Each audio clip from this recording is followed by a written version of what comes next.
লখিমপুৰত আন এক বৃহৎ উচ্ছেদ অভিযানৰ বাবে ইতিমধ্যে প্ৰশাসনে প্ৰস্তুতি চলাইছে। কালি ফুকন দলনিৰ বহুকেইটা পৰিয়ালক ইতিমধ্যে প্ৰশাসনৰ ফালৰ পৰা জাননী দিয়া হৈছে যে 7 দিনৰ ভিতৰত ফুকন দলনিৰ যিসকল চৰকাৰী ভূমিত দখল কৰি থকা লোক আছে তেওঁলোকে ঘৰ ইয়াৰ পৰা তেওঁলোকে স্থানান্তৰ কৰিব লাগে।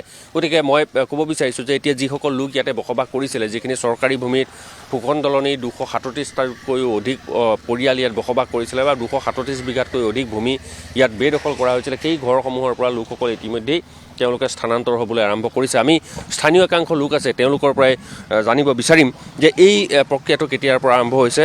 মই অকণমান আপোনাৰ পৰাই জানিব বিচাৰিছোঁ, কালিৰ পৰা নটিচ দিছে? হয়, কালিৰ পৰা নটিচ দিছে আৰু নটিচত লিখা আছে 7 দিনৰ সময় দিছে। 7 দিনৰ ভিতৰত যাৰ যি ঘৰ বাৰী আছে, বস্তু বাহিনী আছে, চবখিনি আঁতৰাই নিবলৈ নিৰ্দেশ দি কৈছে। কিমানমান মাটি আছে ইয়াতে? ইয়াত মাটি আছে 237 বিঘা আৰু ঘৰ আছে 114খন। 114খন ঘৰ পৰিছে। এই লোকসকল ক'ৰ? এই লোক হ'ল ইয়াৰে বাসিন্দা। মোৰ বয়স 155 হৈ গ'ল। মই বয়স হোৱাত মানে এনেকুৱা এফেকশ্যন দেখা নাই।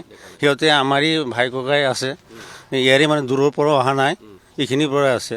এতিয়া কিছুমানৰ ওচৰত ঠাই আছে গৈছে, বাকী কিছুমানতো একো নাই। সিহঁতে ক'ত যাব ল'ৰা ছোৱালী লৈ কিনি খাবলৈ? দুটকীয়া আঁচনি পাইছে, ঘৰ পাইছে, চৰকাৰী আঁচনি পাইছে, খোৱা পানীৰ ব্যৱস্থা আছিলে। এতিয়া আঁচনি পোৱাৰ লগতে নিজৰ যিখিনি পইচা আছিল আঁচনিৰ ঘৰৰ লগত ভৰাই দিলে। সিহঁতে ভবা নাই কেতিয়া এনেকুৱা হ'ব। আৰু আগত মানে সেই কংগ্ৰেছৰ আমলত মানে খাজনাও নিছে, কংগ্ৰেছৰ দিনতে এই খাজনাও নিছে মাটিত। এতিয়া এই অৱস্থা হৈ আছে, দুৰৱস্থা। এতিয়া মানুহখিনিয়ে নিজেই ইয়াৰ পৰা আঁতৰি গৈছে।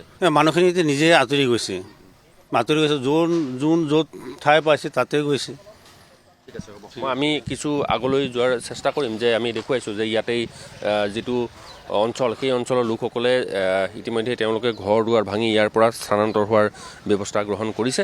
আৰু চৰকাৰী যি নিৰ্দেশনা, সেই নিৰ্দেশনা অনুসৰি 237 বিঘা ভূমি বেদখলকৃত কৰা হ'ব। আৰু গতিকে কালিৰ পৰা তেওঁলোকক জাননী প্ৰেৰণ কৰা হৈছে। আৰু জাননী প্ৰেৰণ কৰাৰ পিছতেই এই স্থানীয় যিসকল লোক আছে তেওঁলোকে নিজৰ ঘৰ দুৱাৰ ভাঙি ইয়াৰ পৰা স্থানান্তৰ হোৱাৰ তেওঁলোকে দিহা কৰিছে। গতিকে এক কথাত ক'বলৈ গ'লে চৰকাৰী যি ভূমি আছিলে, ফুকন দলনিৰ যি চৰকাৰী ভূমি, সেই চৰকাৰী ভূমিত বসবাস কৰি থকা লোকসকলে তেওঁলোকৰ ঘৰ দুৱাৰ ভাঙি ইতিমধ্যে ইয়াৰ পৰা স্থানান্তৰিত হৈছে।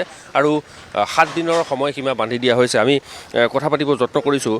চৰকাৰী ভূমিত বহুদিনৰ পৰা বেদখলকৃত হৈ আছিলে, এখন প্ৰশাসনৰ ফালৰ পৰা নটিচ জাৰি কৰা হৈছে।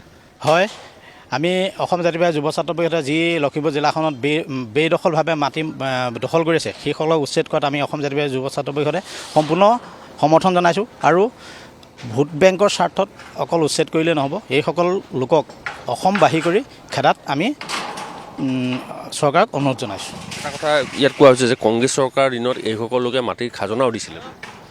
সেইটো কংগ্ৰেছ চৰকাৰৰ দিনত কেনেধৰণে মানে ভোটৰ স্বাৰ্থত আপোনাৰ সেইসকল সেই সময়ত কৰিছিলে, সেইটো কিন্তু আমি অসম জাতীয়বাদী যুৱ ছাত্ৰ পৰিষদে তীব্ৰভাৱে গৰিহণা জনাইছোঁ কংগ্ৰেছ চৰকাৰক।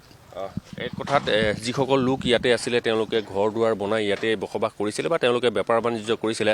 আৰু কালিৰ দিনটোত তেওঁলোকক চৰকাৰীভাৱে নিৰ্দেশনা জাৰি কৰা হৈছে যে এই নিৰ্দেশনা অনুসৰি 7 দিনৰ তেওঁলোকক সময়সীমা বান্ধি দিয়া হৈছে যে 7 দিনৰ ভিতৰত তেওঁলোকে ইয়াৰ পৰা সকলো স্থানান্তৰিত হ'ব লাগিব। গতিকে সেই নিৰ্দেশনা পোৱাৰ পিছত তেওঁলোকৰ যিসমূহ বাসগৃহ আছিলে সেই বাসগৃহ ভাঙি বিভিন্ন স্থানলৈ যোৱাৰ দিহা কৰিছে। আমি পৰ্যায়ক্ৰমে দেখুৱাব বিচাৰিছোঁ যে ফুকন দলনিৰ এই স্থানৰ পৰাই প্ৰায় 237 বিঘা ভূমি চৰকাৰী ভূমিত বেদখলকৃত হোৱা বুলি চৰকাৰী যি নিৰ্দেশনা আছে, সেই নিৰ্দেশনাৰ পিছতে ইতিমধ্যেই সকলোৱে ঘৰ দুৱাৰ তেওঁলোকে ভাঙিছে আৰু ইয়াৰ পৰা তেওঁলোকে স্থানান্তৰ হোৱাৰ দিহা কৰিছে।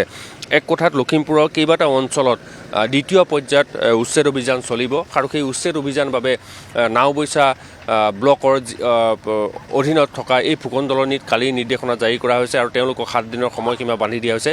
7 দিনৰ ভিতৰত এই লোকসকলক ইয়াৰ পৰা ঘৰ দুৱাৰ ভাঙি তেওঁলোকক স্থানান্তৰিত হ'বলৈ নিৰ্দেশনা জাৰি কৰা হৈছে। তাৰ পৰিপ্ৰেক্ষিতত যিসকল লোকে ইয়াতেই বসবাস কৰিছিল বা চৰকাৰী ভূমি দখল কৰি বছৰ বছৰ ইয়াতে বসবাস কৰিছে, তেওঁলোকৰ মাজত কিছু পৰিমাণে ভীতিগ্ৰস্ত হৈছে তেওঁলোকে ক'লৈ যাব। কিন্তু এটা কথা কোৱা হৈছে যে চৰকাৰী ভূমি, গতিকে চৰকাৰী ভূমিত চৰকাৰৰ অনুমতি নোহোৱাকৈ তেওঁলোকে দখল কৰি আছিলে। গতিকে সেই দখল উচ্ছেদ কৰা হ'ব। গতিকে 7 দিনৰ সময়সীমা তেওঁলোকৰ মাজত আছে। 7 দিনৰ ভিতৰত তেওঁলোকে যিসমূহ ঘৰ ইয়াত নিৰ্মাণ কৰিছিলে সেয়া ভাঙি স্থানান্তৰ কৰিবলৈ দিয়া হৈছে। যদিহে সেয়া স্থানান্তৰ কৰা নহয়, 7 দিনৰ পিছত প্ৰশাসনে এই স্থানত উচ্ছেদ অভিযান চলাব।